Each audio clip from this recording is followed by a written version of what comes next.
the most important part of Google Ads in terms of making sure that you're not wasting money, and that is negative keyword, the negative keyword tool. So first, talk to us about what negative keywords are, and then we can get into why we might be losing money if we're not doing them right. Right. So you are probably aware of what a keyword is. It is what you use to trigger your ads to show up on Google or whatever search campaign, search network you're using. A negative keyword is kind of the opposite. It is a keyword that you add to your campaign to prevent an irrelevant or a low intent search from triggering your ad.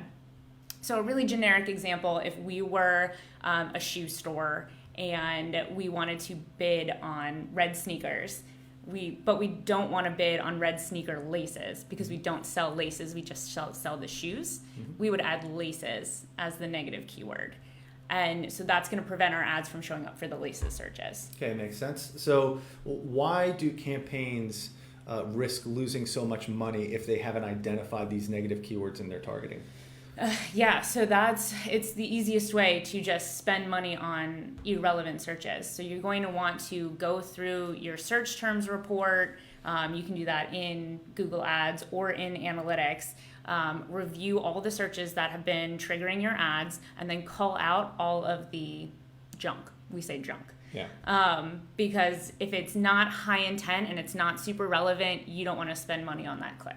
Right. Makes sense, right? So we're going to show you where to go to find these keywords right now. And as you said, there's a couple places that you can find them. Mm-hmm. And let's start with Google Analytics, because this is where you can get not only the search term that was used to trigger an ad that resulted in a click, but you can also look at it in the context of how they behaved on your site once they got there. Yeah. Okay, so we're going to go over to the second monitor here. All right. And so here's where I am. Right now I'm actually in a Google demo account. So this is all real data from Google's merchandise store. And we went to acquisition, Google Ads, and then search queries. And again, these are the actual terms that someone put into Google that triggered an ad that resulted in a click to the site. Okay? And so we can see all these terms. We can see how many clicks. We can see the amount of money spent on them, cost per click users. And then we can also look at behavior. What was the bounce rate? And then what was the e-commerce rate? Okay. So if you have your Google Ads connected to your Google Analytics, you can find this through acquisition, Google Ads search queries, and you can start to comb through these and find terms that you're paying money for, that you've already paid money for, that are irrelevant to what you sell or what you do. So I'm going to expand this list out to about 2,500 keywords. It's going to take a second to load, and then we can scroll through and you can see how you can start finding things that might not be aligned with what it is you do. Okay, so right here, Google flashlight. So I'm in the merchandise store. Where did it go? It just fell off the page a bit. But I saw the word flashlight. We may or may not sell a flashlight. Someone wanted a Google flashlight, so they looked for it. Our store came up, but maybe we don't actually have that. So we would go into Google Ads and we would eliminate the word flashlight.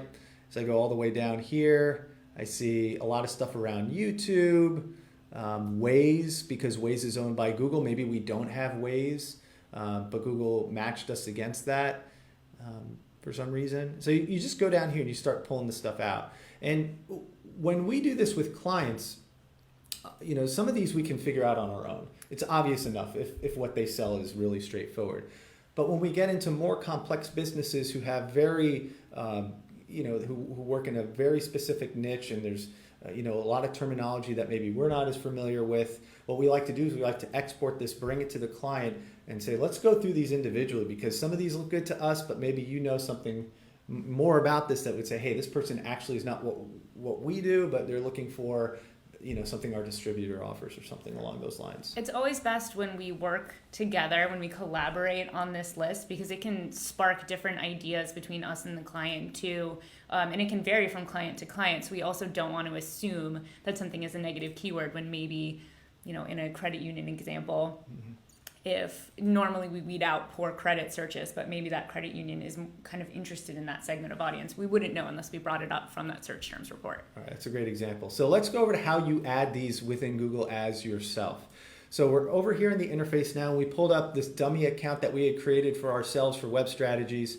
And we have this account this campaign, I should say, is for people who are trying to find a local SEO company like ours. Okay, so this is SEO company. We have keywords in here for SEO company, but we've added some negative keywords in here to prevent people who are looking for a job or looking for an agency in a different state from triggering our ad and potentially clicking it. Okay, so I'm on keywords, negative keywords, and then I'm clicking over to on negative keywords, and you can see I put California, for sale, hiring, jobs in New York.